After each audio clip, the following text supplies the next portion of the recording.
actually with computer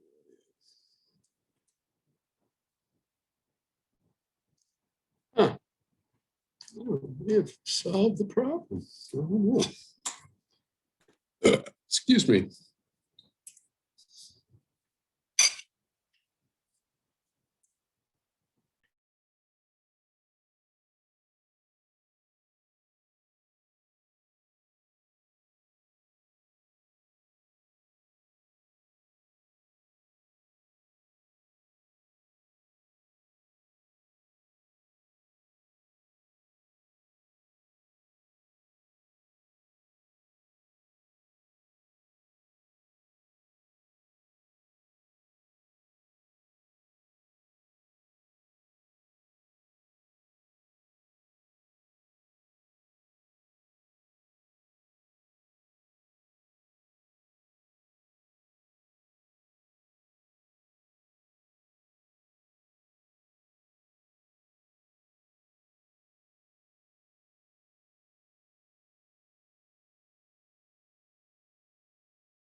Good afternoon, Sid.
Hello. Oh, my video is not on. There we go.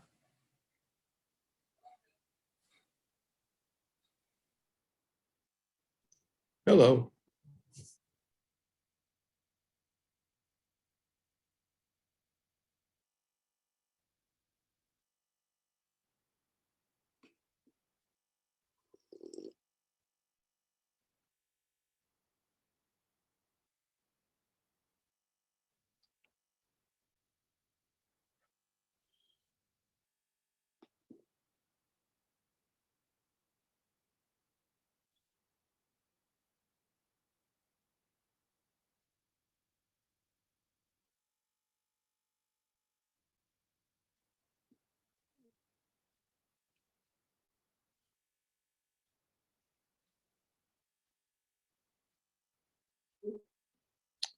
Lost our teacher.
Aha. All right. Looks like I disappeared there for a minute. I'm going to try something a little different. Let's see if it improves my internet experience with you.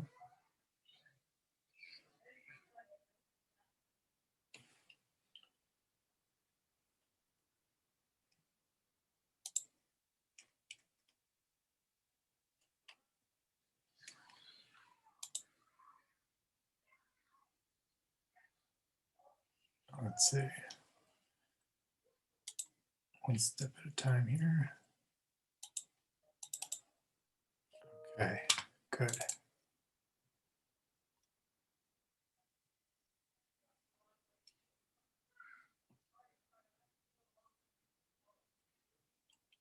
Okay, so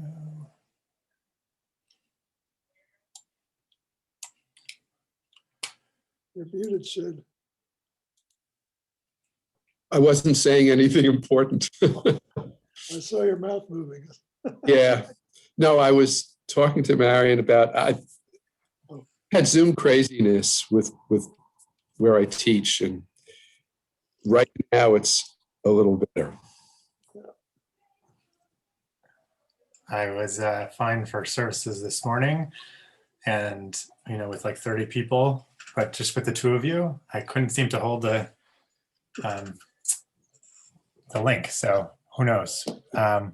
What I did was reduce the amount of internet this particular computer is using, and so I'm going to use a PDF instead of the Google Docs version of my slideshow for today.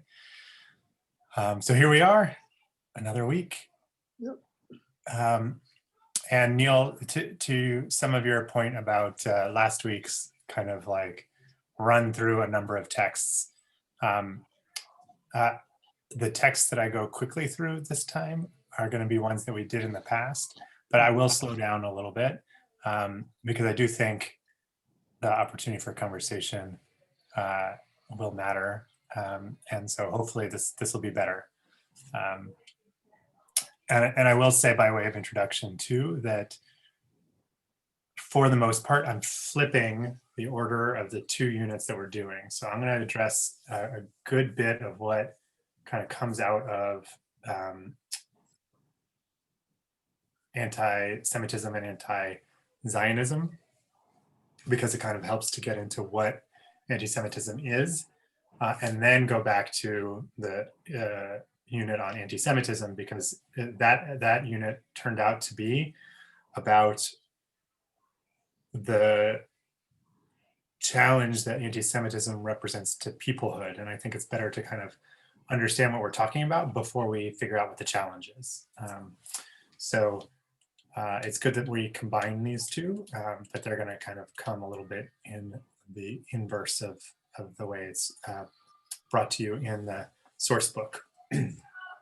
So just reflecting on last week a little bit, if we think about nationalism, I asked towards the end, is American nationalism a hard thing for you to kind of articulate, or is Jewish or Israeli nationalism perhaps harder? And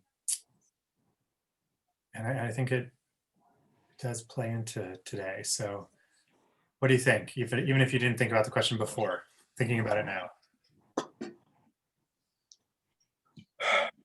I've gave it to me in the class I teach at Brockport. I keep saying that people have to be specific. And something came to me, I don't know, a couple of months ago, and a little daring. I don't know how it's going to play, but I've asked the students, do you love America? Are you a patriot? And then I'm asking them to say, what the hell does that question mean? Does it mean 380 million people? Does it mean the ideals on which the country was founded? Does it mean the government? Does it mean the gorgeous, environment, the landscape? And if somebody puts a gun to your head and said, do you love America? The answer is, I don't understand the question. I can't answer that. You got to be more specific. Yeah, fascinating. So talking about nationalism, I would say the same thing. I mean, whether it's Israeli, Jewish, or American, I suppose, I'd say be more specific. Yes. Things I don't love. Right. Neil, any thoughts or reactions to the question? I agree with Sid. There's just say something about each of those in the abstract is not easy, and I'm not sure that it's very useful. I mean, my gut reaction was starting by saying, well, Israel is the hardest, but I'm really influenced by the fact that I'm just very concerned about the direction in which the country is going and its political policies, and any feeling about Israeli nationalism as an abstract effort. And but then I could say, America is so different because do we even have enough people of one mind to even say that there is an America that Yes. deserves its own national state? Right. So I mean, it's one of the questions that lead off of the question are more interesting than the question itself. And I think that's sort of, in many ways, the point of asking the question, and why I said, in terms of the language of the question, harder to articulate as opposed to love, right? Because aspirationally, I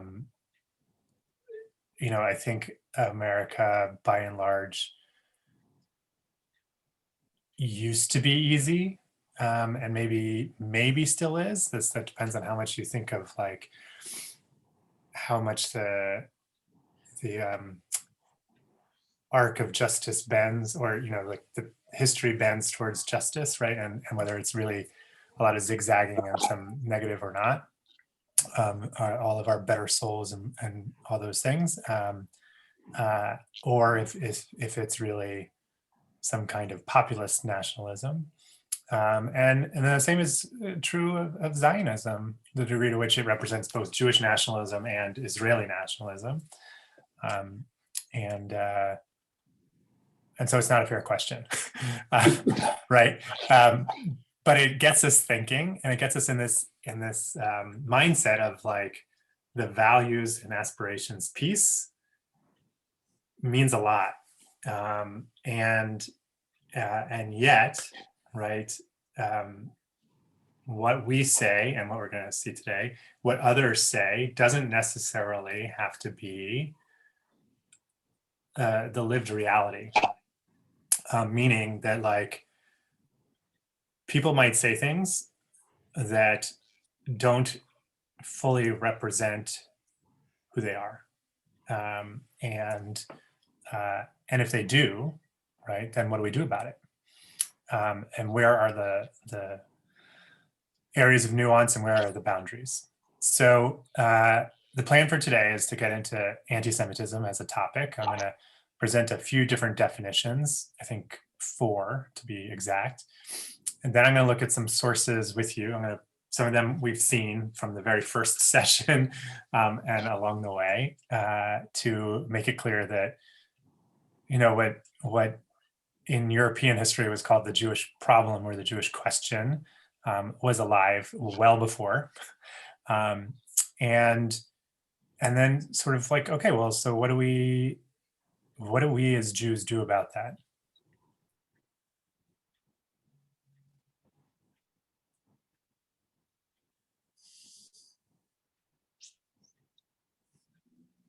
Perhaps be helpful as we then look at contemporary anti-Semitism, not to, I hope you didn't lose any of my words there. I got a message, my internet was unstable. Not to give too much away, but as I have on here, the right, left, we're going to address both sides. Like I'm not going to do it like to be even-handed. I'm going to do it because it is, right? And then we'll see where that takes us. So I'm going to start a little bit controversial after I show you the syllabus. So next week, we'll do dual loyalty and identity politics. So kind of like, what does this mean for us? Will come up next week before we then try to find new models of peoplehood. And here is our controversy. What do you think?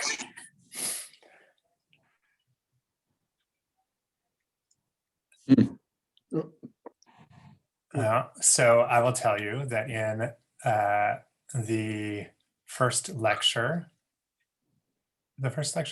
yes, in the first lecture, unit, I think it's unit 8, Danielle Hartman actually comes out and says, Trump is not an anti-Semite. But because of this, that, and the other thing, he said, look, he's terrible, he's bad for democracy, he hangs out with white supremacists, he dog whistles all the time. So he's not saying that he's not problematic, but what do we gain by calling him an anti-Semite? I don't know. Well, we're gonna have to figure that out, right? At the same time, not Danielle Hartman, but the material that's provided for you. And I'm gonna give you another piece as well that was not in the readings. Ilhan Omar, not an anti-Semite. Now, doesn't mean she doesn't express anti-Semitic tropes or, you know, retweet things that like are anti-Semitic, but, you know, ask members of the Jewish community in her district, and they will say that she is fully respectful and represents them well and blah, blah, blah. Even as, right, they have to call her out on this or that statement. And I want to be careful here too, not only because of the source material, but just because I think if I had said Rashida Tlaib, it would be more complicated, right? Because Rashida Tlaib is pro-Palestinian in a way that is visceral for her because of her grandmother. And so her anti-Israel statements are not necessarily meant to be policy so much as like they are her familial kind of like peoplehood statements. And so are they criticisms of Israel, or are they anti-Zionist, or are they anti-Semitic? And clearly they're anti-Israel, right? But again, I don't want to get into whether she is anti-Semitic because I have much less to go on, given like where she's at. And I'll recommend a podcast where you can kind of tease out some of the issues there. Okay, so when we get to the end of today's class, we're going to ask this question again, and you'll see if this slide makes sense to you or the question mark that's on it makes sense to you, right? And again, I'm not advocating for this. This is sort of like the maybe we'll get there. All right, so when we talk about anti-Semitism, Doniel Hartman wants to make it simple. So he creates a minimal definition, and he says it's the vilification of Jews qua Jews. If you can't just be Jewish because you're Jewish, like then we have a problem, right? If you're vilifying me or my people because we're Jews, then you're anti-Semitic. Yossi Klein Halevi takes a slightly different tact, and it has a lot to do with his personal history, which is recounted in the second lecture and in some of the background reading. He calls it lethal Jew hatred. Right? And to be clear, there are a lot of people who think that we should replace the word anti-Semitism with Jew hatred. First of all, it's much clearer. Second of all, Semitism technically includes our Arab neighbors. So if we're trying to criticize anti-Semitism on the left, we might want Jew hatred to be more clear. But for him, it's the lethalness that matters. And I want to just kind of like tease out for a minute that much of what we call anti-Semitism in contemporary and even sort of the last few decades of American society and maybe world society, Yossi Klein Halevi says it's anti-Semitism, but it doesn't matter. And he says that coming from having been a journalist who met with the head of the American Nazi Party in Chicago just before the march through Skokie back in the 70s, okay, or the 80s, I can't remember, 70s, I think. So he went and he sat down with this guy and he's like, what a loser. So like, for him, right, let this pseudo-Nazi loser guy say whatever he wants and march through Skokie, and I'm going to be upset about it. And and his parents are survivors, and so like it's a big deal for Klein Halevi. But he's weak. He's no threat at all. I'm not worried, right? Versus Iran today, and you see Klein Halevi lives in Israel, so existential threat. Versus maybe the Proud Boys or different kind of white supremacy. So for him, it's about the lethal issue, right? Is it a threat to my life? And so that's why I call it a red line definition. Natan Sharansky in the background reading for week 2 or for the second unit presents, it's actually very helpful. I will tell you that college campuses teach this 3D test. It's when you're talking to proponents of BDS who don't know whether they just think boycotts are a good political tool or if they want to be anti-Israel to the point of being anti-Semitic, right? Or maybe they are, right? If you're on a college campus, you're sorting out all kinds of ideas. This helps the Jewish students on campus have a clear sense of when someone they encounter is crossing a line. So when material is presented to them where Israel's actions are blown out of all sensible proportion, it's Israel is the new Nazis or is a world superpower, or in any other way that demonstrates Israel's power out and above reality, that tends to demonize Israel, all right? Double standards when criticism of Israel is applied selectively, right?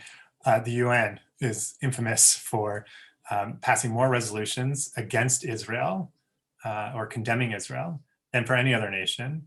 And BDS, by the way, doesn't really care about what's going on with the Uyghurs in China. They just care about Israel and the Palestinians. So where are we going to draw the line, right? Are you actually trying to advance freedom of minorities in whatever societies they find themselves, or are you just anti-Israel and therefore suggestive of being anti-Semitic? And again, that's sort of like a lethal issue, but not necessarily like actual life, but to what it means. This other is delegitimization. Whenever someone is saying that Israel does not have a fundamental right to exist, when that fundamental right is denied, that's anti-Semitic, because you're saying that the Jewish people shouldn't be allowed to have their own state. So you ultimately, what you are saying is you don't want them to exist. So that's Natan Sharansky's 3D test. I'm going to cover this IRA definition and then see if we're good with all four of these sort of gradations. I will give you the link to the podcast, but there was a wonderful analysis and presentation of how this law came to be. I'm sorry, this working definition came to be and how it's being used in law now, which is to say that it was written over a period of 20 years. And it started as a response to European physical harm being done to Jews, both by sort of neo-Nazi types and also by Muslim immigrants who were acting out of an anti-Israel sentiment, right? And turning that into anti-Semitism. So carefully worded, carefully crafted by committee. And so I'm going to read it, say a little bit more about it, and then we'll see how we're doing with defining anti-Semitism. So the IRA definition is that anti-Semitism is a certain perception of Jews, which may be expressed as hatred towards Jews. Rhetorical and physical manifestations of anti-Semitism are directed towards Jewish or non-Jewish individuals and or their property, toward Jewish community institutions and religious facilities. So again, it can be an ethnic thing, it can be a religious thing, it can be both a perception and or a hatred, right? And it can manifest itself rhetorically or physically. And it doesn't have to be directed just at Jewish people, it could be directed at others. What's important to know is that in addition to the actual definition, IRA lists a series of examples that are both from the left and the right, okay? And the last thing I would just make sure that you know, because I don't know that it's obvious to you, is that a number of government organizations at the national level, particularly in Europe, but at the local level, sometimes the state level in the United States, and even the Biden administration has contemplated using this working definition to help law enforcement. By and large, it's meant to be an educational tool, which is to say, it's not meant to be like used in a court of law to decide whether or not somebody's guilty, but it's really important for sensitivity training of law enforcement so that they understand that when a Jew reports a certain kind of incident, that it could fit the category of a hate crime, right? Because it fits this definition. So questions on vilification of the Jews, qua Jews, lethal Jew hatred, the 3Ds, or the IRA definition? Supposed to take a choice? Well, which would be really interesting, right? Which one kind of speaks to you the most? If you want to pick and you're ready, go ahead. That'll be interesting. Well, I would go with the very first one of hatred of Jews qua Jews. Yeah. I think that the Halevi's is more of a pigeonholing of a specific type, well, one, why we should be concerned about it, because it can lead to lethal hatred, but it doesn't necessarily have to lead. That's sort of like the the least desirable endpoint. Yes. Right. And in many ways, we are dealing with that continuum, right? So that like Yossi Klein Halevi should be the worst there is. But that doesn't mean that Daniel Hartman is wrong, right? It just means that between vilification and our fear for our lives, right? There's all this other stuff. Thank you. Sid, you're good? Yeah, I think the Ira one is the most detailed and gives you the most, I don't know if the word's wiggle room, but it covers a lot. And yes. My only question with the demonization, the Sharansky, is I agree with it, but how do you prove to someone that this is blown out of proportion? Now, again, they can say, no, it isn't. Right.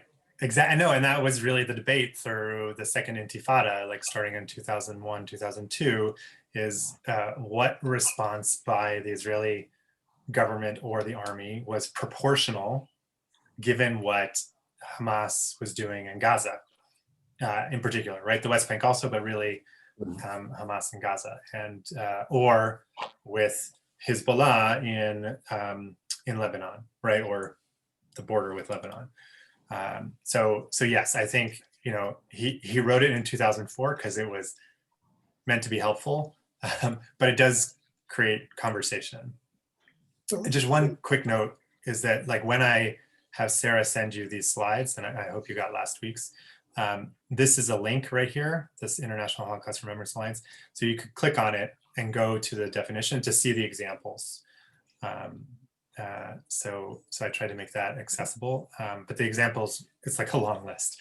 All right, so we have this sense of what anti-Semitism is going to be. Let's just make sure we understand that the Jews for a long time have been seen as other. Texts we've seen before include this one. Pharaoh says, pretty early in the book of Exodus, look, the Israelite people are much too numerous for us, right? Because we were, going back to verse 7, fertile, prolific, multiplied and increased, right? So that the land, meaning Goshen, was filled with us. And this is a new Pharaoh who didn't know Joseph. So in the Hebrew, you have that we're being called an Am, right? So first of all, Pharaoh is saying to Pharaoh's people, to Pharaoh's Am, Hine Am B'nai Yisrael, this people, the children of Israel, are numerous and too much so for us. Let's deal shrewdly with them so they don't increase, because, and here's the accusation piece that's sort of like, you don't have to actually come kill us to exhibit a kind of vilification. In the event of war, they're going to join our enemies. That's dual loyalties right there. So the irony, of course, is that the more that the Israelites were repressed, the more they increased and spread out. So the Egyptians came to dread the Israelites. Setting the stage. I don't think we covered this text. I think it's really interesting. It leads into when the prophet Bilam blesses the Israelites with Ma Tovu Oleh Yaakov that we sing at the beginning of our services. So this is the first attempt to curse us, as opposed to like the third attempt where Ma Tovu appears. So Bilam goes to the top of the mountain to kind of look down at the Israelites and gets ready to curse them. And what comes out of his mouth? Hen am livadad yishkon, uvagoyim lo yitchashav. There is a people that dwells apart, not reckoned among the nations, right? And among the nations isn't kind of thought of. So we're always going to be, right, even when we're kind of independently, maybe homeless, right? But like independently living, alone, apart, somehow not thought about. And yet, mi mana afar Yaakov, umispar es rova Yisrael, who can count the dust of Jacob and number, right, the dust cloud of Israel. So there's this sense again of Jews being numerous. So we go from Pharaoh to Bil'am, and the Jews are a people apart and yet proliferous. So what happens, given that Purim's coming up, I had to bring this text back. So, just so we've said it, Haman, what does he say?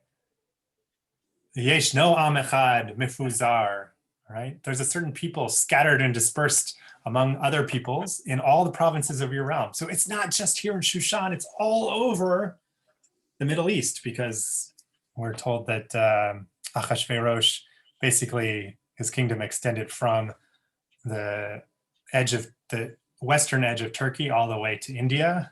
And I don't know if we went all the way to Egypt. I have to look at that again. I think all the way to Kush, right? All the way to Ethiopia. So even Sudan and Egypt, right? Again, north to the Black Sea. So that's pretty extensive. And what is it about us? Our laws are different from those of any other people, and they don't obey the king's laws. And it's not in your interest to tolerate the Jews. And the Hebrew there for tolerance is shoveh, means to kind of make same. So don't treat them the same as everybody else, right? They have to be different, right? And what does that mean? V'hi she'amda from Pesach Haggadah. In every generation, right? This is hard with all the parentheses. Amad aleinu l'chalotenu, ela shebachol dor v'dor omdim aleinu l'chalotenu, right? Not just one nation has stood against us to destroy us, but in every generation they stand against us to destroy us. So anti-Semitism has been around, and it's not going anywhere. And what do we do with that, right? So one thing that developed in the Middle Ages, so it's not in the rabbinic ancient rabbis Haggadah, but is in medieval Haggadot and some contemporary Haggadot, which is to say Reform, Reconstructionist, even conservative, started to edit it out. Like it's shrunk in font size, and sometimes they just tell you to skip it. And truthfully, so many families don't do the whole after the meal Seder stuff, except for some songs anyway. But when you open the door for Elijah, you're supposed to read this passage, Shvo chamatcha, pour out your wrath, God, upon the nations, right? For anyone who doesn't kind of believe in you and wants to kill us, basically, using verses from Psalms and Lamentations to kind of ask for God to make it so that we could actually feel like we're getting closer to the Messianic era, because we won't have to live in fear. Okay, so questions on us being like other. One last text that I think a little bit more conversation is, so what about someone who wants to join the Jews? So Tanu Rabbanan, the sages taught in a Breita, a convert who comes to a Beit Din, a Jewish rabbinic court, to convert in the days of the Talmud, when the Jews are in exile, the court is supposed to say to that potential candidate, what do you see that motivated you to become a convert? But they don't stop there. The question keeps going. Don't you know that the Jewish people right now are anguished, suppressed, despised, harassed, and hardships are frequently visited upon them? This is kind of the rule for rabbis. Someone says they want to come convert.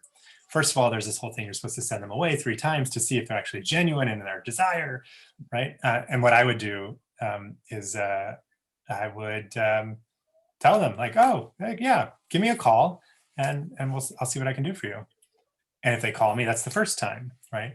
And I just set up this sort of like, let me see how much they want this. But one of those times is like, I just got to put this out there. Being Jewish stinks. Everyone's out to get us. Why do you want to join us?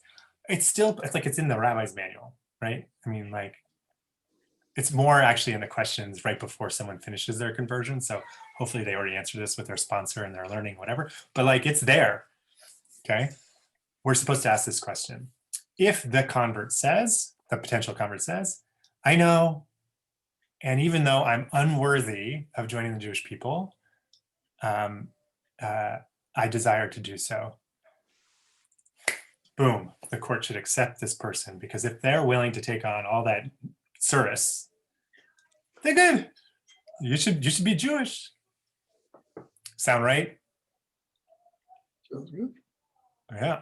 Okay. So again, no question, going back to our time in Egypt, the first time we're really called a people as opposed to tribes. Throughout our history, right? There's our dwelling in the wilderness, shooting forward to when we're in Persia, and even like just in rabbinic exile 1,000 years later after Persia, or maybe 500 years later, 700 years later.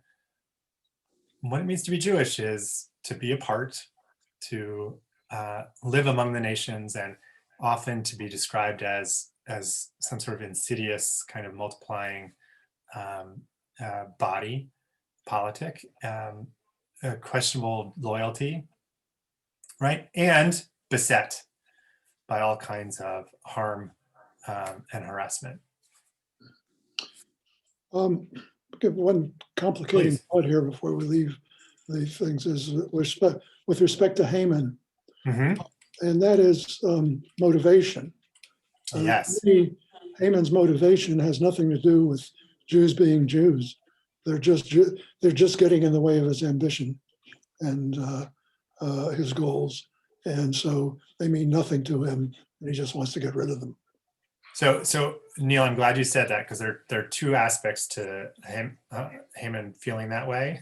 One is that he, traditionally speaking, in the Jewish perception, is a descendant of Amalek. We read Shabbat Zachor, the Maftir, this morning, telling us to wipe out Amalek, because this is a people who preyed on the weakest among the Israelites as we were wandering in the wilderness, and that represents a true evil. King Saul in the Haftarah for Zachor was supposed to, by God's demand, destroy everything of Amalek, and of course let the king and some cattle live, and so the blood of Amalek continued. And we see Haman and Hitler, and some people said Saddam Hussein, as like sort of different representations of the same evil throughout history. So Haman has that kind of like there's no good in him, right? And he really is after his own kind of his own interests. The other is that what the text says specifically that Haman objects to is here in verse 5. Let me see if I can do this. Highlight, yes, okay. When Haman saw, that doesn't really help, saw that Mordechai would not kneel or bow low to him, Haman was filled with rage. So it's about his own status. He doesn't want anyone treating him as if he's not important, right? When in fact, he is. He's important in the household of the king. So we have the kind of dual issue for Haman. One, that he is the representation of like selfishness, evil, power, that's corrupt to its thoroughest core. And the Jews are just sort of one more obstacle. Or there's something about the Jew specifically to which he objects because it kind of takes away from his power. And I want to come back to this whole Purim thing too, by the way, because I think it'll be helpful. So let me just, I want to keep this. Okay, so boundaries within the Jewish people. Where do we draw our boundaries? So we looked at this before. The Rasha and of the 4 children at the Passover Seder, who doesn't associate themselves with us. So when that child says, "What is this to you?" Meaning not to them, right? since the child excluded themselves from the collective, we call them a heretic. Kafar be'ikar, a heretic in their essence. So there's this like language here for heresy, for being kind of outside of the norm. Okay, and we're supposed to blunt their teeth. We're supposed to really yell at them, right? Because it's what God did for me when I left Egypt, for me and not for them, or not for you. So we have this like language that is pretty familiar, because the language of the four sons goes actually back to the Mishnah. So by the year 200, this is like normal practice to have this discussion. Okay. Speaking of the Mishnah, here's a passage from the Mishnah that is going to take us out of anti-Semitism for a bit. So I hope you don't mind actually just doing some Jewish learning. Are you good for it? Like just good old-fashioned text study. All right. So in a conversation about the Shema, the question is, how do you say it? Beit Shammai says, in the evening, you should actually recline, and in the morning, you should stand. Why? Because it says, B'shoftecha uvkumecha. It says, when you lie down and when you rise up. So you should literally lie down and literally stand up. Duh, that's what the text says, right? Beit Hillel says, no, every person should recite Shema as you are. Why? Because it says, Uvlechtecha baderech, as you're walking on your way, whatever you're doing. So like, okay, if you happen to be sitting, say it sitting. If you happen to be standing, say it standing. But don't like stop and lie down. Don't like stop and like wait until you're standing to say Shema. Like you might miss the magical moment to say Shema, because the first Mishnah was like timing. You following me so far? Okay, because they're playing with the words and they're having this is the rabbis at their best. Okay, so but then what does Beit Hillel do with this whole B'shof b'cha uvkumecha, when you lie down and when you rise up? Oh, that's not literal. Like it's not about actually standing. It's about like, nighttime. You should say the Shema at night, and you should say the Shema in the morning, right? When you lie down, that's nighttime. When you get up, that's daytime, but not literally when you lie down and literally when you get up. It's sort of, at night, if you've already laid down, say it lying down. At night, if you're still standing, say it standing. If you're sitting, say it sitting. Same thing in the morning, but say it morning and night, right? Because actually the text doesn't say Yomam V'Layla. It does. It could have, right? And this is what we do. We say it. We don't say it in the middle of the afternoon. It's not part of Mincha. It's just morning and night. Okay, so Rabbi Tarfon, who, as my understanding, is a student of the house of Beit Shammai. Okay, he says one time I was on the road, and I stopped, and I actually lay down on the road in order to say Shema, because I was following Beit Shammai. But when I did that, I put myself in danger, because I was on the road there, and there are brigands, right? There are these like police team, these highwaymen who accost travelers. And you know what the sages said to Rabbi Tarfon?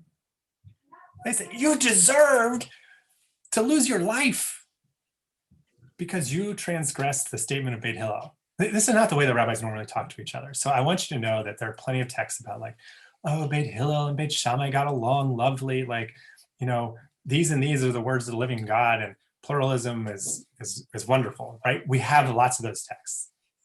But we also have texts where the rabbis say, Beit Hillel rabbis will say, you deserved to like risk to have your life lost because you actually stopped to lie down to say Shema on the road. That's the Mishnah, okay? So thinking the question is, what does the Gemara have to say about this? So I will tell you that there's a bunch of Gemara before, like in between where the Mishnah ends and this part of the Gemara, but it talks about Sukkot and all kinds of other stuff. So like, here's where it gets really interesting, right? Rav Yechezkel says, or taught, one who acted in accordance with Beit Shammai has acted appropriately. That's, I mean, right? And if you acted in accordance with Beit Hillel, also appropriate. These and these are the words of the living God. This is pluralism. See, Rabbi Yechezkel is like that. Normally, both are fine. And even though the law is like Beit Hillel, doing like Beit Shammai, doing like the minority, look, there's no cost. No one's, right? Like, I mean, in theory, Rabbi Tarfon could have died, but he didn't, right? So you should be able to do the minority version. That's what rabbinic Judaism is all about. Okay, but Rav Yosef disagrees. Rav Yosef says, one who acts in accordance with Beit Shammai has done nothing and is worthless. So we have pluralism. We have, you can do either one. You're supposed to do Hillel, but like you can also do Shammai. Now we have, no, we have both, but one of them is worthless. It's like you didn't do anything, right? If you stop and lay down, all that effort is for naught. That's Rav Yosef. And Rav Nachman Bar Yitzchak says, one who acted in accordance with Beit Shammai has acted so egregiously. That's actually editorial input from like whichever edition of Talmud this is translated into. Said they're liable to receive death.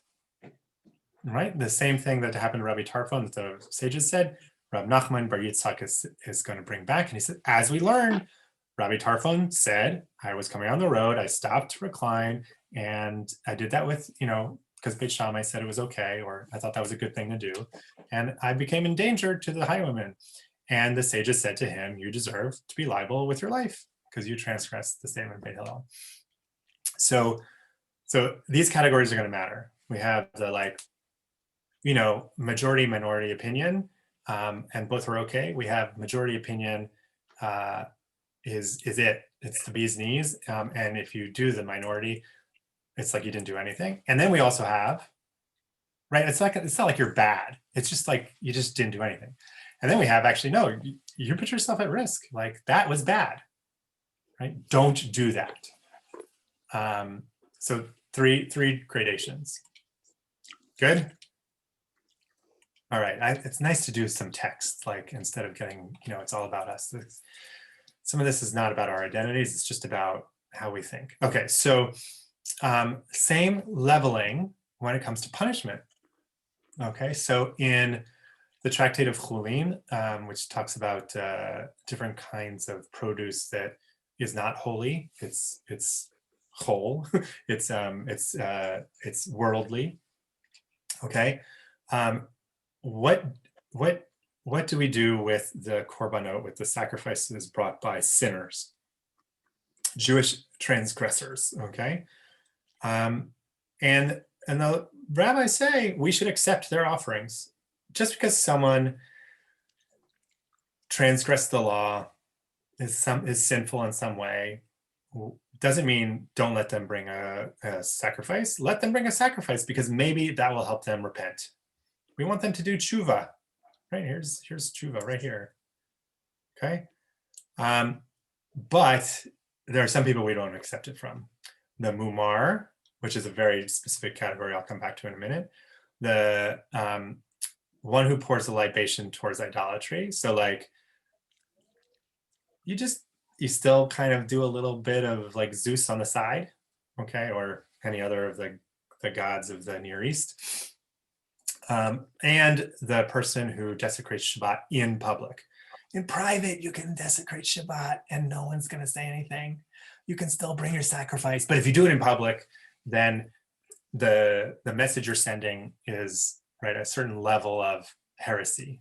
So the mumar, just for clarification, the mumar is somebody who has been, in essence, declared the kind of heretic that we saw in that earlier text, and is sort of shunned and excommunicated. There are lots of different levels of excommunication in the rabbinic tradition. So it's not clear, whether they're supposed to actually leave town or no one's supposed to talk to them, or they can't have an aliyah in shul, right? Those are all different, very real layers. So But the point is, we shouldn't accept a sacrifice from these categories of people. Okay, but then the Talmud goes on to say, but that's contradictory to say this, because it said the text indicated of you, meaning not all of you. Sorry, it said of you. It didn't say not all of you. So maybe it's only trying to say the mumar, this person who's been excommunicated. And I'm translating mumar as apostate, somebody who's, again, been kind of like, they took themselves out. So if the text said not all of you, then how is it that we are, getting into this sort of debate? So the person who brought the original teaching teaches again, one who accepts offerings from, that we should accept offerings from transgressors, from ordinary sinners. And how do we put these two things together?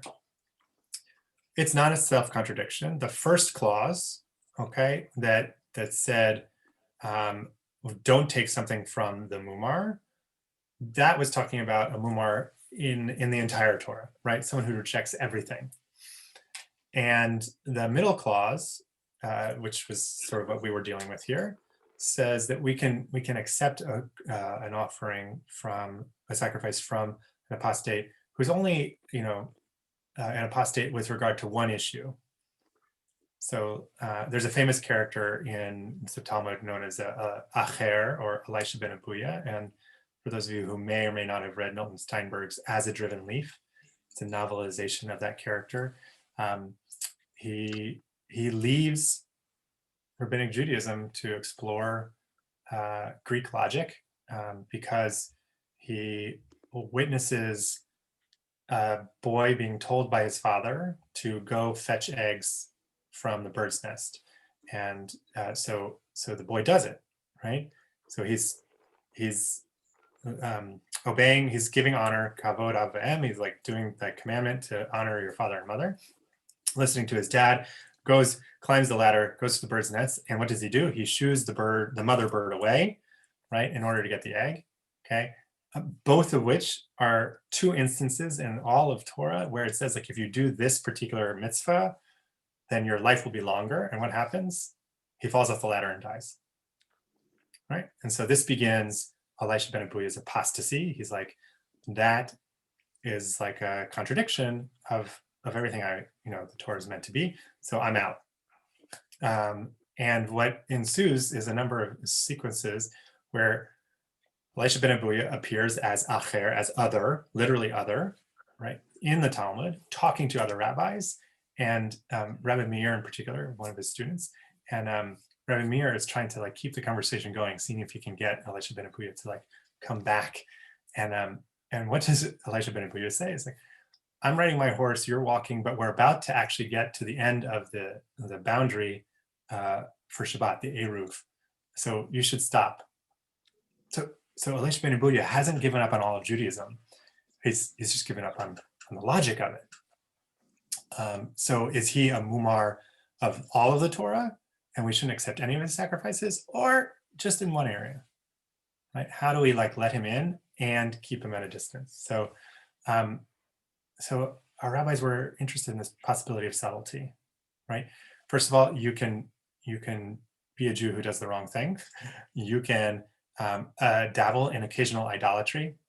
You can break Shabbat in public, which may or may not constitute saying all of Torah is bad, right? Like if you dabble in idolatry, maybe that's just one bad thing. But if you are consistently an idolater, no, you're out, right? If you're machal Shabbos, if you break Shabbat in public all the time and you're like, Shabbat is terrible, I don't care about the rules, maybe you're saying something bigger about your relationship to Torah and Judaism and you're rejecting it. But maybe you drove somewhere, right? So do we let you in? Do we not let you in? Sid, looks like you had a question or a comment. Yeah, which is in a sense irrelevant to our topic, but you brought the issue of shooing away the mother bird who's taking the eggs. Yes.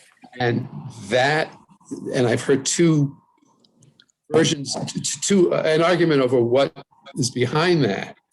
And the question is, are you always supposed to shoo away the mother bird, even if you don't want the eggs, or you're only shooing away the mother bird because you want to take the eggs and it hurts the mother to see that? And I, of course, go with the second opinion, but there were some people who have argued with me that, no, you're always supposed to. And that also appears in film, which you may know, My Father, My Lord. It's an Israeli film. And it's essentially an anti-Orthodox film. And there's a scene where I don't remember if it's the rabbi or the son who shoos away the mother bird, but they don't want the eggs. And I'm thinking, no, this is wrong. This is crazy. Yeah, I'm with you on that. But I'll have to watch the movie. I haven't seen that one. I'll look for it. It's an Israeli film called My Father, My Lord. And it was made by a former Orthodox who just said, and made this very angry movie, which is worth seeing. Absolutely. Okay.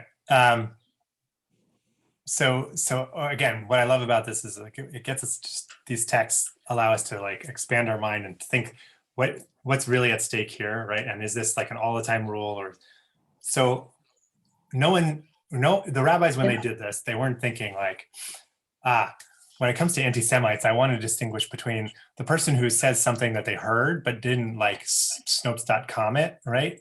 Or the person who like is spending all their time on QAnon and now is saying QAnon things, or the like rabid white supremacist or Nazi, right? Like the rabbis were not imagining that when they figured out Mumar and idolater and breaking Shabbat in public. But it's helpful. The same thing for what about someone who sides with the minority in any of the variety of different debates in Jewish law. So here's what I would like to kind of suggest based on, again, the Hartman lecture in particular. So this is getting into the body of the first unit for this week on anti-Semitism. And so what Hartman says is that we should really understand different ways of handling our boundaries, right? That for the most part, we can, in a pluralist environment, right, treat minority opinions, differing opinions as equally legitimate, as valuable choices. So for the most part, in American Judaism particularly, conservative, reform, Reconstructionist, modern Orthodox, we all kind of like, we're all Jewish, right? And I will tell you that even some ultra-Orthodox will treat us the same way with this kind of pluralism, like legitimate. But well, actually, I'll take that back. I'll say something more about it in the next. But right, so like large bodies within the Jewish community will treat the different ways of expressing Jewish religion in particular, or Jewish identity more largely, as equally legitimate, valuable choices. Come sit at the table, let's talk about how to, the Jewish community. Same thing in Israel. It's a little more complicated because state-sponsored ultra-Orthodoxy and the chief rabbinate, but outside of the chief rabbinate, people talk about the different snuot, the different streams of Judaism. Like instead of movements, they call them streams. It's a beautiful image. So progressive and Masorti, which means traditional, and modern Orthodox, right, or Dati sort of generally, as opposed to ultra-Orthodox, like are understood to be different streams of Judaism. And we all get along politically too, right? Like when push comes to shove, the Knesset still works. Like, no, we haven't had a clear election in what will now be 4 elections, and most people are predicting a 5th, because this one's just going to be like a lead into the 5th, and hopefully we'll come up with this, but like equally legitimate. Everyone belongs at the table. So let's go back to that example of the ultra-Orthodox in America. So when I was in Westchester, New York, when I was in Westchester County, there are a number of yeshiva farms, Okay, so these communities of ultra-Orthodox Jews who came from Hungary, it's amazing stories, right? Basically to escape the Holocaust, and they still, they wear all kinds of fur hats and whatever else, right? And generation after generation of the great rabbis of their community are really venerated. So it just so happened that the Orthodox synagogue in town was dedicating a new Torah scroll. I go to the ceremony, and to kind of like raise the level of like how exciting this was for the Orthodox synagogue, the ultra-Orthodox rabbi from the farm came, and I was introduced to him, and he said, he blessed me. He said, teach Yiddishkeit. So my Judaism isn't exactly Judaism to him, right? But it's still Jewish. So he thinks of my Judaism, conservative Judaism, as wrong or inferior. It's not really Jewish, right? It's not halachic. It's not Jewish law, but it's important. Like I'm doing good for the Jews. I'm helping teaching people to be moral and to have a Jewish identity, right? And he wanted me to do well. So, he would choose differently. It's a lesser choice. It's poor compared to the richness of his life, right? But it's no threat to him. And that's this tolerance. This is the sort of like what we would allow. So this is like going back to that text where it's Beit Shammai and Beit Hillel, right? So Rav Nachman is like, you did nothing, like, but I'm not gonna say you deserve death for it, and I'm not gonna punish you for it. It's just, by the way, you should say Shema again because what you did before didn't count, right? But you're still in the conversation, you're still in the room. Versus deviance, heresy, apostasy, whatever else, right? Where your behavior is unacceptable or intolerable, or potentially even harmful or dangerous, right? In which case, we're not going to take your sacrifices, but here's the thing, and I will tell you, this was not in the lectures, but like I kind of teased it out. It feels like there's tolerable deviance and intolerable deviance. So like, let's split hairs even more. 2 Jews, 3 opinions. Like now I want 5. Okay, so or at least 4, right? So tolerable deviance is going to be really important, and Hartman plays into this. This goes back to the whole Trump question, right? And Ilhan Omar. I'm going to hate their behavior, but the person, who am I to judge? I don't really have enough to go on. I don't know in their heart. I can't see what's in their heart, right? Maybe yes, they lifted their Kiddush cup and said a bracha to Zeus or to Baal, like every Shabbat for a year, right? But otherwise they were pretty good, right? They supported Israel, or, they supported civil rights. So we do this like hair splitting. We say, I'm going to hate the behavior, but not the person. It's their apostasy in only one matter, right? And the analogy that Hartman uses is like, look, it's dangerous to drive above the speed limit.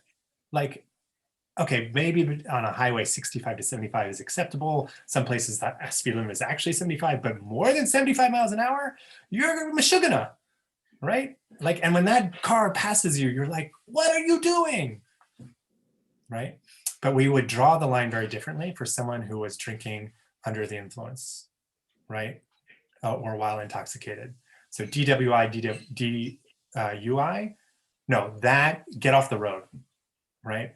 I'll like move out of your way if you want to go really fast, but I don't want you anywhere near the road if you are under the influence of drugs or alcohol, right?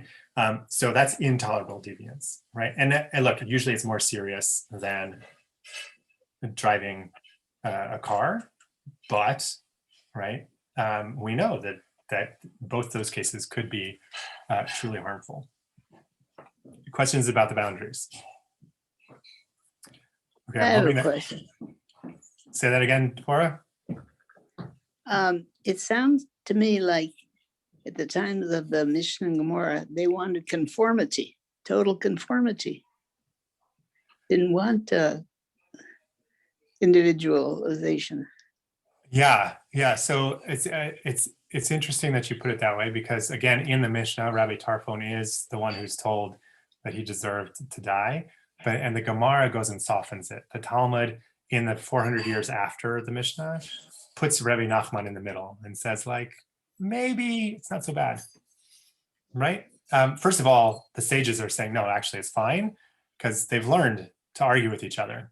That's the Babylonian academy, is all about argument. But that being said, right? Oh no, it's Rav Nachman Bar Yitzchak is the one who says, no, it's terrible. But Rabbi Yechezkel says it's okay. So we have to understand that, yes, right, in certain time periods we may feel stress and want that conformity, which was certainly true under Roman rule in the time of the Mishnahs sort of being compiled. So you're really onto something there, Deborah. Other comments or questions before we look at anti-Semitism today? All right, so I want to try to apply this sort of like pluralism. We can tolerate, not just tolerate, but like it's equally legitimate, tolerance, and then, you know, tolerable deviance and intolerable deviance.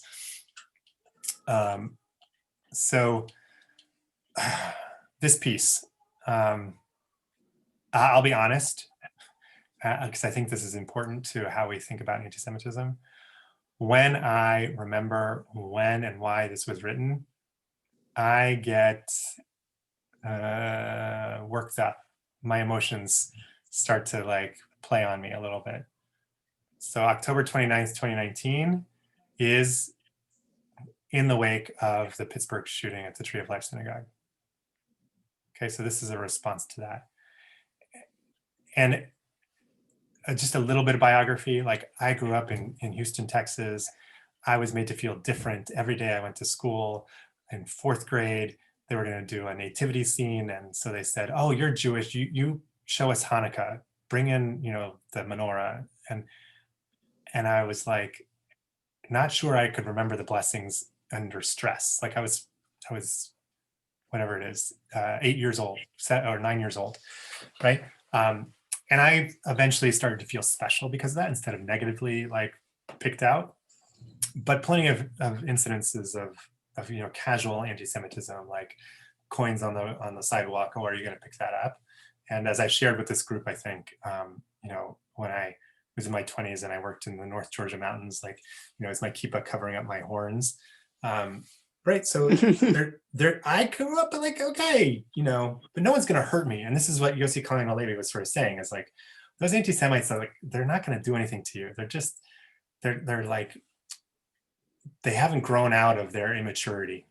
That's sort of kind of what he was sort of saying. And maybe some educational help, and maybe just the world will ignore them. Don't give them so much attention, because the more attention you give them, the more power they have, right? But after Pittsburgh, especially since Pittsburgh was after Charlottesville, it felt different. So Alana Newhouse, and I want to say this too, I know I brought you a lot of texts written by men. So I'm glad I'm finally bringing you a text written by a woman. I believe strongly in sources, you know, having this balance to them, so to speak, because there are plenty of Jewish women who have something really important to say. We don't have their texts from the time of the Mishnah. So she is struggling because she sees two different strains of conversation in the Jewish community. One is that, you know, if only we had gun control, this bad doer wouldn't have been able to shoot so many Jews in synagogue that morning. The other is, right, he was trafficking in a lot of like anti-immigrant and anti-Semitic material, and he thought HIAS was the worst organization in the world, the Hebrew Immigrant Aid Society.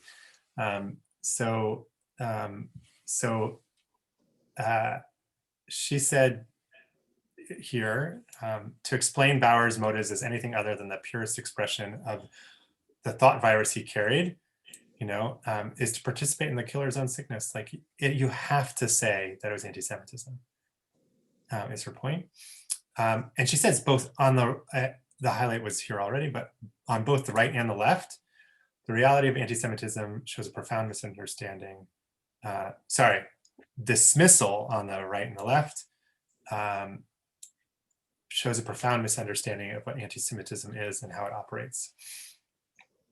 And she goes on to say that, you know, anti-Semitism doesn't fit into the contemporary conversation about prejudice, about race, gender, and orientation, and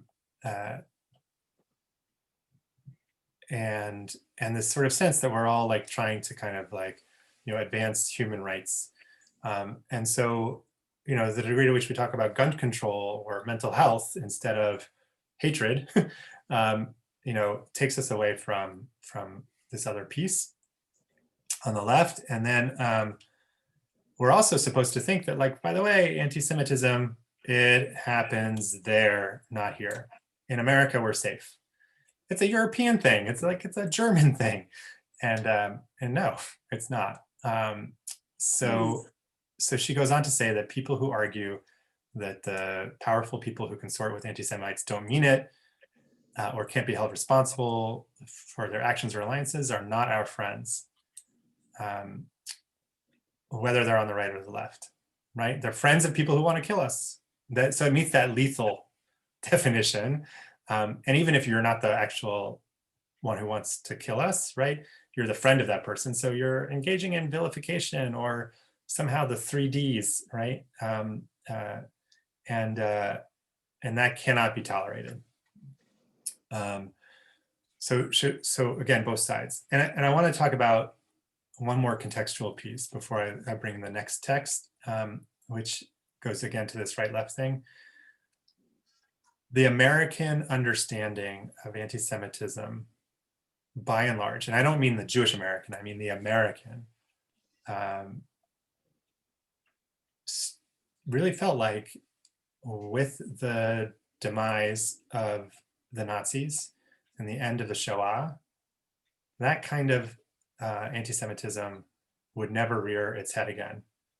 That the kind of white supremacist energy that was behind that might be directed towards other people like Blacks or African Americans, right?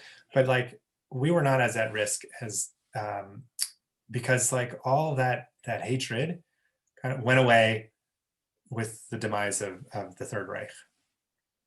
Rightly or wrongly, that was the feeling, okay? But Yossi Klein Halevi, like in the second lecture, the video, he rather astutely points out that the Soviet Union took over anti-Semitism and changed it. Instead of us being the weak and the non-Aryan and the kind of like insidious presence that needed to be wiped away by the final solution, the Soviets lifted up Judaism, and particularly with the advent of the State of Israel, Zionism, as Jews with power, right? And that narrative started to grow and grow and grow, and they published countless documents and cartoons and political expressions that demonized the Jews as powerful, and a cabal and the elders of Zion, or the protocols of the elders of Zion, that we run the media, and so that version of anti-Semitism, right, took over. The Soviets are supposed to be like left wing, the communists, right? Like they're far left. So we went from the Nazis on the far right to the communists on the far left, and both were anti-Semitic, right? In a thoroughgoing way. And there are actually, I recommend just going through the source book to see some of those cartoons, to see how the Star of David or Israelis or Moshe Dayan, or, you know, like, it just were used as images of power to frighten Soviets, and then that material got borrowed by Islamists afterwards, right? The Palestinians in particular. In the first Intifada used it a lot, and the second Intifada as well. And so this idea of right and left we tend to think about it just in our contemporary experience of like, progressive trying civil rights and protections and rooting out bigotry, right? But also on the right with this whole idea that white supremacy we thought was gone, or the degree to which we've been aware of it since Charlottesville 2016, that it's actually real, and we know how real it is now, not just because of Pittsburgh, but also Poway, and the participation of rabid anti-Semites in the insurrection at the Capitol on January 6th. So just glad I got that. Questions about that, sort of the Soviets, and it's kind of a big deal that those pieces are all out there. Are you in Israel or the US? Right now I'm in the US. I'm in Delaware. So I'm definitely in Biden country. Whether I disagree with him on any specific policy or not, it's I'm just curious. Yeah. So one more text, so to speak. So Deborah Lipstadt is one of the foremost scholars of anti-Semitism. Oh yeah. And this piece is more recent. It's 2019. So she asks, why is today's surge in Jew hatred different? And she said, usually anti-Semitism has come from the right or the left. And again, came from white supremacists, Nazis, neo-Nazis, whatever you want to call them, or it came from like the Soviets, and then the Islamists, and then the sort of like the degree to which, right, there are people who think that Israel is a colonialist enterprise, and that reflects on Jews as participants in that oppression on the left, right? So anti-Semitism on the right or the left. And that goes back to my slide from before. Is Trump himself an anti-Semite, or just, hangs out, not necessarily hangs out with them, but like promotes their material, right? And is Ilhan Omar an anti-Semite, or is she just tweeting them, anti-Semitic things all the time? She says today it comes from three different sides. Here we go. It comes from three different sides at the same time. Wait, what's the third side? All right. And she kind of gets to it here a little bit. To make all this worse, some Jews have politicized the fight against this torrent of hatred. Many are prone to see anti-Semitism only on the other side, even as they fail to see it with their own camp. So what is the third different side? It's us calling out each other. If I'm a kind of generally conservative right-winger, and I am only pointing out anti-Semitism on the left, right? Every time the squad says something, I'm all over it. Or Linda Sarsour, right? Like anything, if I'm condemning all of my Jewish friends who are hanging out with those people, I'm part of the problem too. And the same thing, if I'm on the left, I don't have to be as far left as the squad, but if I'm only talking about the Proud Boys and Trump and Stephen Miller, and and I'm calling them anti-Semites, what am I doing to the Jewish community? So going back to our categories just briefly here, it used to be, right? Anti-Semitism it didn't matter if you were on the left or the right, like they were after us. So, we're all in this together, and we would come around the table together. And even if we were just tolerating each other, we still were in the same room talking about anti-Semitism until the last decade. And sometime in the last decade, now, I don't want to talk to you if you voted for Trump. I don't want to talk to you if you voted for Biden, right? I don't want to talk to you if you are going to refuse to condemn Ilhan Omar. I don't want to talk to you if you're going to refuse to condemn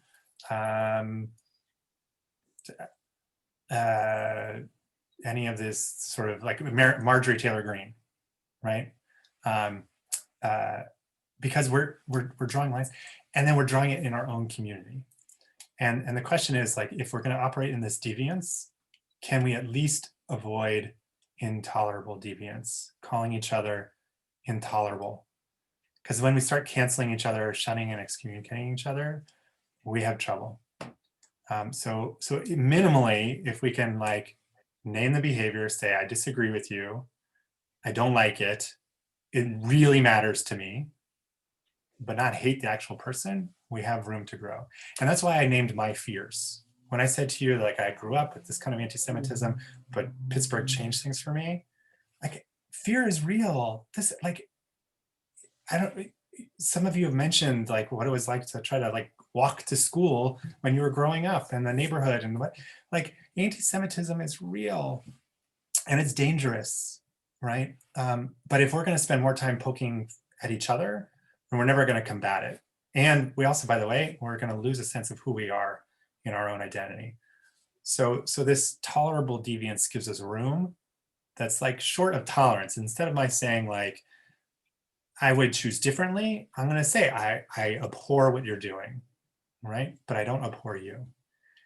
So this is the piece that we're trying to carve out in discourse and in our community and in our peoplehood, so that like we don't lose everything. And does that make sense as a case to make? You don't have to agree. It just doesn't make sense. It makes sense. I think it's hard to do. Yes. Very hard to do. It is, right? Which is why, again, when I pull this slide up, like, is the question mark really gone? Or do we leave it there, right? And it's okay to have the question mark. It's okay to like say, I cannot accept this slide. I don't need you to, me, Rabbi Winaker, I don't need you to accept this slide. I need you to ask, right? Like, what would it mean to leave the question mark there, to take it off when you're talking to another Jew, right? When we're in public discourse, maybe we have to have a different conversation too.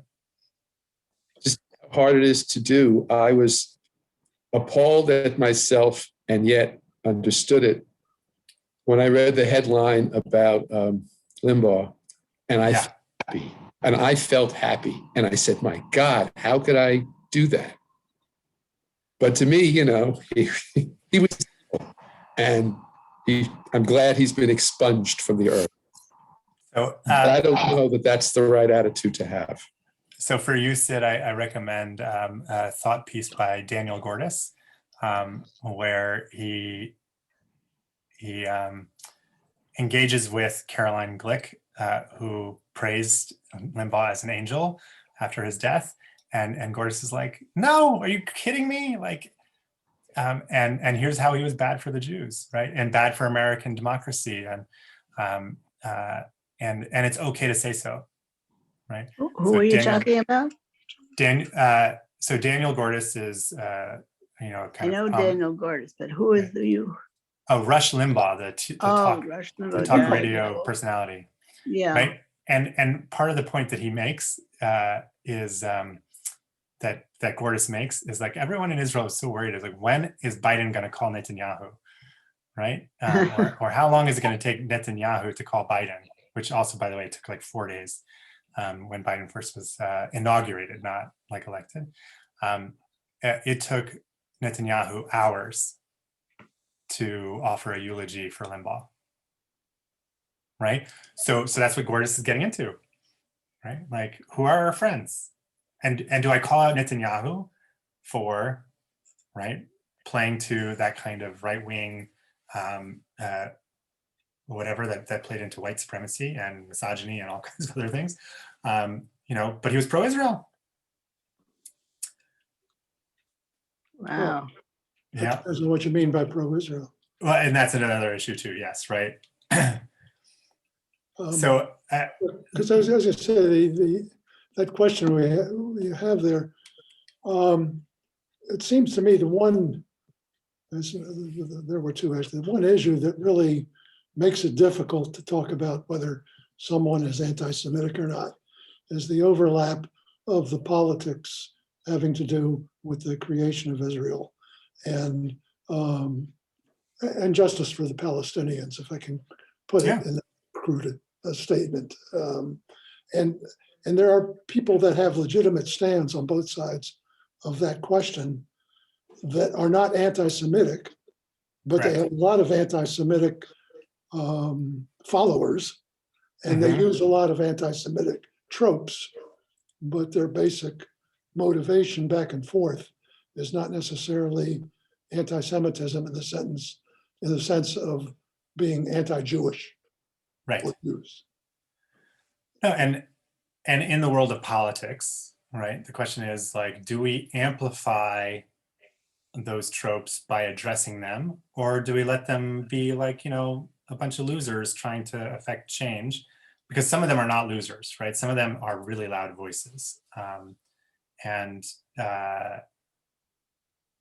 you know, there's a big struggle on college campuses when BDS is just sort of a student group or part of like something that Students for Justice in Palestine wants to accomplish.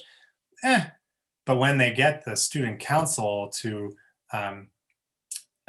vote on some kind of divestment of the university's funding or endowments, I mean, that's, you know, one thing. And there have been Jews who have run for student council who have been vilified just for being Jewish. Forget about their like stance on Israel. Yeah. So there's no question that there's a lot of just true raw anti-Semitism behind a lot of these comments. And no, but what I want to carve out, like that you were sort of saying, is it's sort of like, look, some of the people who are in those student groups, they're not anti-Semitic, right? They might genuinely think that like boycotts like that's how we fixed South Africa, right? So don't engage with some youngster in shul who says they're pro BDS and think that like it's all about Israel. It's also about, or it's all about the justice for the Palestinians. It's about lots of things. And again, if you can keep them on this side of the 3 Ds, so they're not, you know, demonizing, delegitimizing, or creating a double standard, then like they will actually talk to you, right? And I found this to be true. And you know, we teach them to think critically, and then we tell them they're wrong. So like, how can we, right, still be a community? How can we still like not hug everybody, right, but still talk to people and sit at the same Kiddush table when, right, not you and I, when one person at the table thinks that, you know, more settlements in the West Bank that are Jewish, the better, and somebody else thinks we should be distributing vaccines to Palestinians right away, or by we I mean Israel, right? Because it's a moral issue, and even if we make it self-interested, because like they're working in our stores in our community, right? Like we're going to interact with them. Like for them not to have the vaccine is actually dangerous to us, right? They should be able to sit at the same table, and right now, the degree to which they're not is the degree to which we're taking our energy and our identity and being a third kind of anti-Semite where we just hate each other, to use Deborah Lipstadt's language, and it's not good for peoplehood, you know, and the whole Israel-America divide also makes it more complicated because right now we have sort of 4 groups: the right and the left in America, the right and the left in Israel. Yeah.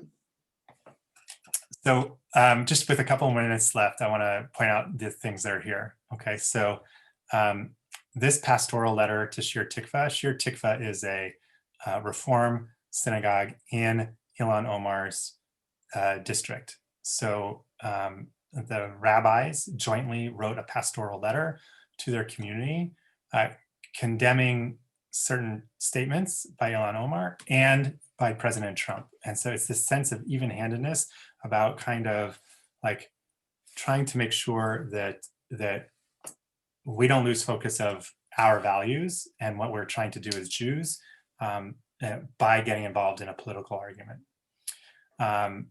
Again, if you want to kind of delve into these distinctions of pluralism, tolerance, and deviance, in the source book, Daniel Hartman, it's an excerpt from a book that he wrote, these pages, and you can read beyond even to the end of the section.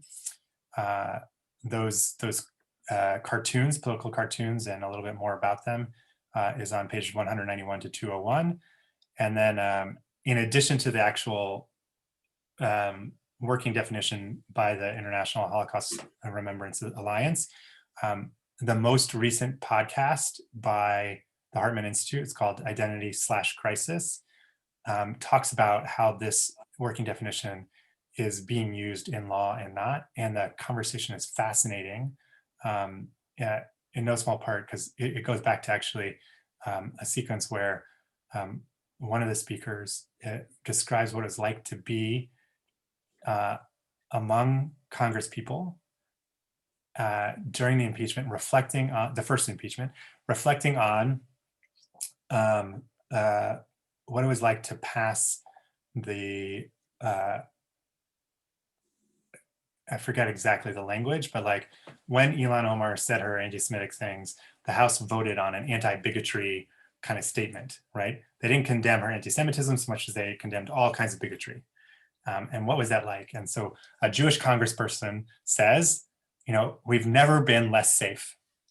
And another Jewish congressman says to that congressman, look where you are.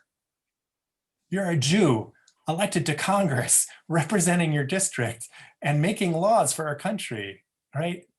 But both are true at the same time. And I just think that, you know, that's a really interesting place for us to be both powerful and normal, right?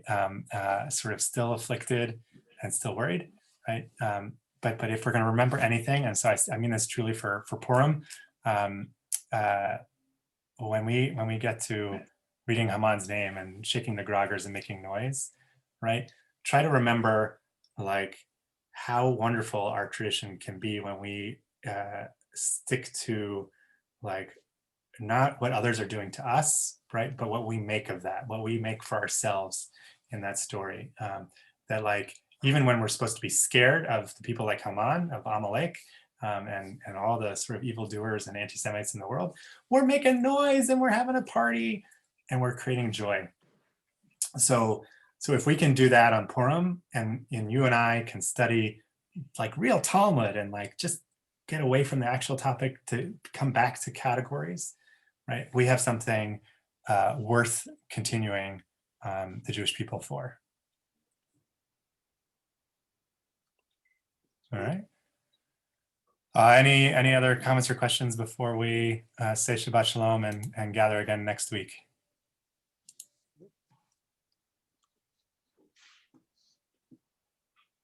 No? All right. So Deborah, I hope we'll see you again. It was nice to have you this week, and to all of you, Shabbat Shalom and an early Chag Purim Sameach.